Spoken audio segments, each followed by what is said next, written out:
স্ত্রীদেরকে মাঝে মাঝে গিফট দিবেন, তাহলে ভালোবাসা বাড়িয়ে দিবে কে? ম্যারিজ ডেতে স্ত্রীরে ফুল কিনে দিবেন, আর প্রতিদিন সকালবেলা ঘর থেকে বেরোয়ার আগে কমপক্ষে 10 বার বলবেন আই লাভ ইউ। কি বলবেন?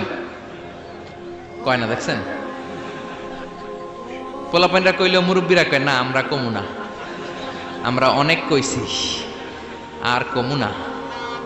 বলবেন, নিজের স্ত্রীকে ভালোবাসার কথা বলবেন, এতে সওয়াব আছে না নাই? স্ত্রীকে নিয়ে মাধবকুণ্ডে ঘুরতে গেলেন, কক্সবাজারে ঘুরতে গেলেন, সওয়াব আছে না নাই? স্ত্রীকে ভালোবাসার গান শোনালেন, সওয়াব আছে না নাই? তোমারে লেগেছে এত যে ভালো, চাঁদ বুঝি তা জানে, রাতেরও আধারে দোসর হয়ে তাই সে আমারে টানে, চাঁদ বুঝি তা জানে। আলহামদুলিল্লাহ কোন? আজকে রাতে যে ভাবির এই গানটা শোনানো যাবে না? এই গানটা শোনাইলে